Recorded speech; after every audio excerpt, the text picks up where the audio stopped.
ಜ್ಯೋತಿಯನ್ನ ಹೊತ್ತಿಸಿರುವಂತಹ ಪರಮ ಪೂಜ್ಯರು ಡಾಕ್ಟರ್ ಚನ್ನಬಸವ ಪಟ್ಟದೇವರ 27ನೆಯ ಸ್ಮರಣೋತ್ಸವದ ಕಾರ್ಯಕ್ರಮ.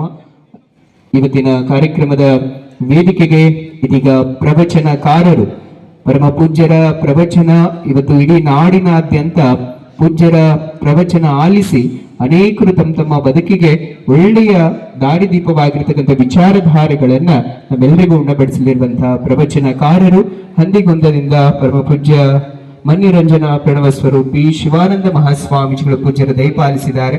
ಪೂಜ್ಯರಿಗೆ ಈಗ ನೇರವಾಗಿ ಪರಮ ಪೂಜ್ಯರು ಗದ್ದುಗೆ ದರ್ಶನವನ್ನ ಪಡ್ಕೊಂಡು ವೇದಿಕೆಗೆ ಆಗಮಿಸ್ತಾರೆ. ಅದೇ ರೀತಿ ವೇದಿಕೆಗೆ ನಮ್ಮ ಗವಾಯಿಗಳು ವಚನ ಸಂಗೀತವನ್ನ ಪ್ರವಚನದ ಜೊತೆಗೆ ಸಂಗೀತದ ಸುಧೆಯನ್ನ ಹರಿಸಲಿಕ್ಕೆ ನಮ್ಮ ಮಧ್ಯದಲ್ಲಿ ಕಲಬುರಗಿಯ ಶರಣ ಸಂಗಮೇಶ್ ಪಾಟೀಲ್ ಅವರು, ಜೊತೆಗೆ ಗದಗದ ಶರಣ ತೋಂಟೇಂದ್ರ ಕುಮಾರ್ ಕರಡಕಲ್ ಅವರು ಕೂಡ ಆಗಮಿಸಿದ್ದಾರೆ. ಇನ್ನೇನು ಅವರಿಂದ ವಚನ ಸಂಗೀತದ ಮೂಲಕವಾಗಿ ಈ ಕಾರ್ಯಕ್ರಮ ಆರಂಭಗೊಳ್ತಾ ಇದೆ. ಹೇಳ್ತಾ ಇದೆ ಪರಮ ಪೂಜ್ಯ ಡಾಕ್ಟರ್ ಚನ್ನಬಸವ ಪಟ್ಟದೇವರ ಅಪ್ಪಗಳವರ ಕೊಡುಗೆ ಬಗ್ಗೆ ಹೇಳಿಕ್ ಹೋದ್ರೆ ಸೂರ್ಯನ ಮುಂದೆ ದೀಪದ ಬೆಳಕಿನ ವರ್ಣನೆ ಮಾಡಿದಂತ ಆಗ್ತದೆ. ಅಂತಹ ದೊಡ್ಡ ಶಕ್ತಿ ಈ ಭಾಗಕ್ಕೆ ನಮ್ಮೆಲ್ಲರಿಗೂ ಸಿಕ್ಕಿದ್ದು, ಇಷ್ಟೊಂದು ಭಕ್ತಿ ಭಾವ ಹುಟ್ಟಿದ್ದು ಡಾಕ್ಟರ್ ಚನ್ನಬಸವ ಪಟ್ಟದೇವರು. ಅದ ಬಳಿಕ ತಮ್ಮೆಲ್ಲರಿಗೂ ಗೊತ್ತೇ ಇದೆ ಪರಮ ಪೂಜ್ಯ ನಾಡೋಜ ಡಾಕ್ಟರ್ ಬಸವಲಿಂಗ ಪಟ್ಟದೇವರು ಪೂಜ್ಯರ ಕಾರ್ಯ ನಿಜಕ್ಕೂ ಮಾತೃ ಹೃದಯಗಳು. ಯಾರಿಗೂ ಬೇಡವಾದ ಮಕ್ಕಳನ್ನ ತನ್ನ ಮಕ್ಕಳಂತೆ ಸಾಗಿ ಇವತ್ತು ಇಡೀ ನಾಡಿಗೆ ಉತ್ತಮ ಪ್ರಜೆಯನ್ನಾಗಿ ರೂಪಿಸ್ತಕ್ಕಂತಹ ಪರಮ ಪೂಜ್ಯರು ನಾಡೋಜ ಡಾಕ್ಟರ್ ಬಸವಲಿಂಗ ಪಟ್ಟದೇವರು. ಅಂತಹ ಪೂಜ್ಯರ ಅಮೃತ ಮಹೋತ್ಸವದ ಶುಭ ಗಳಿಗೆಗೆ ನಾವೆಲ್ಲರೂ ಸಾಕ್ಷಿ ಆಗ್ಲಿಕ್ಕಿದ್ದೇವೆ. ಬರುವ 22ನೇ ತಾರೀಕು ಇದೇ ವೇದಿಕೆ ಮೇಲೆ ಇದೇ ಆವರಣದಲ್ಲಿ ಬಹಳ ಅರ್ಥಪೂರ್ಣವಾಗಿರ್ತಕ್ಕಂಥ ಕಾರ್ಯಕ್ರಮಕ್ಕೆ ತಾವೆಲ್ಲರೂ ಕೂಡ ಕಣ್ತುಂಬಿಕೊಳ್ಳಿಕ್ಕಿದ್ದೀರಿ. ಅದರ ಪೂರ್ವಭಾವಿಯಾಗಿ ಅನೇಕ ಕಾರ್ಯಕ್ರಮಗಳು ನಡೀಲಿಕ್ಕಿದೆ. ಇವತ್ತಿನಿಂದ ಆರಂಭ ಆಗ್ತಾ ಇರುವ ಬಸವ ದರ್ಶನ ಪ್ರವಚನ, ಬಸವಾದಿ ಶರಣರು ನಮಗೆ ಕೊಟ್ಟಿರ್ತಕ್ಕಂಥ ತತ್ವ ಸಿದ್ಧಾಂತಗಳು, ಅವರು ತೋರಿಸಿಕೊಟ್ಟಿರ್ತಕ್ಕಂಥ ಬದುಕುವ ದಾರಿ, ಅನೇಕರ ಬದುಕಿಗೆ ಒಳಿತಿನ ಸಂದೇಶಗಳು, ಆ ಎಲ್ಲ ಒಳಗೊಂಡಂತಹ ಬಸವ ದರ್ಶನ ಪ್ರವಚನ ಇವತ್ತಿನಿಂದ ಆರಂಭ ಆಗುತ್ತೆ.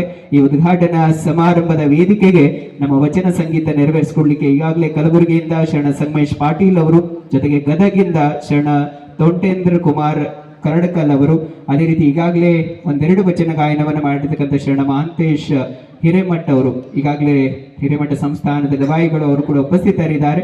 ಆತ್ಮೀಯ ಶರಣ ಬಂಧುಗಳೇ, ಈಗ ವಚನ ಸಂಗೀತದ ಜೊತೆಗೆ ಈ ಕಾರ್ಯಕ್ರಮದ ಆರಂಭಗೊಳ್ಳಲಿದೆ. ಪರಮ ಪೂಜ್ಯ ಶಿವಾನಂದ ಮಹಾಸ್ವಾಮೀಜಿಗಳು ಈಗಾಗಲೇ ಆಗಮಿಸಿ ಗದ್ದಿಗೆ ದರ್ಶನವನ್ನ ಪಡ್ಕೊಂಡು ವೇದಿಕೆಗೆ ಬರ್ಲಿಕ್ಕಿದ್ದಾರೆ. ಪೂಜ್ಯ ಶ್ರೀ ಗುರುಬಸವ ಪಟ್ಟದೇವರ ಅಪ್ಪಗಳವರಂತೂ ಈ ಕಾರ್ಯಕ್ರಮಕ್ಕಾಗಿ ಎಲ್ಲ ಭಕ್ತರ ಸಹಕಾರ ಪ್ರತಿನಿತ್ಯ ದಿನೇ ಅಪ್ಪವರ ಅಮೃತ ಮಹೋತ್ಸವ ಇದೆ, ಪೂಜ್ಯರ ಸ್ಮರಣೋತ್ಸವದ ಕಾರ್ಯಕ್ರಮ ಇದೆ, ವಚನ ಜಾತ್ರೆ, ಬಸವ ಜಯಂತಿ, ಎಲ್ಲದಕ್ಕೂ ಭಕ್ತಿ ಶ್ರದ್ಧೆಯಿಂದ ನಾವು ನಿಮ್ಮೊಂದಿಗೆ ಸದಾಕಾಲ ಇರ್ತೀವಿ ಎನ್ನುವಂತ ಜೊತೆಗೆ ಎಲ್ಲದಕ್ಕೂ ಸಹಕಾರವನ್ನು ಕೊಟ್ಟಿರ್ತಕ್ಕಂಥ ಸದ್ಭಕ್ತರು ಇವತ್ತು ಪೂಜ್ಯ ಶ್ರೀ ಗುರುಬಸವ ಪಟ್ಟದೇವರ ಅಪ್ಪಗಳವರು ನಿರಂತರವಾಗಿ ಈ ಕಾರ್ಯಕ್ರಮಕ್ಕಾಗಿ ಹಗಲಿರುಳು ಎನ್ನದೆ ಪೂಜ್ಯರ ಕಾರ್ಯ ನಡೀತಾ ಇದ್ದಿದ್ರೆ ಮುಖ್ಯ ಉದ್ದೇಶ, ಅಪ್ಪವ್ರು ಮೊನ್ನೆ ಹೇಳ್ತಾ ಇದ್ರು, ಅಮೃತ ಮಹೋತ್ಸವ ಒಂದು ನಿಮಿತ್ತ ಆದ್ರೂ ಕೂಡ ಇವತ್ತು ಅನೇಕ ದೊಡ್ಡ ವಿದ್ವಾನ್ರು, ಸಾಹಿತಿಗಳು, ಜೊತೆಗೆ ಚಿಂತಕರು ಎಲ್ಲರೂ ಬಂದು ಈ ಸಮಾಜಕ್ಕೆ ಒಳಿತಿನ ಸಂದೇಶ ಕೊಡ್ಲಿಕ್ಕೆ ಅದು ಒಂದು ವೇದಿಕೆ ಆಗ್ಬೇಕು ಅನ್ನುವಂಥ ಮಾತನ್ನ ತಿಳಿಸ್ತಾ ಇದ್ರು.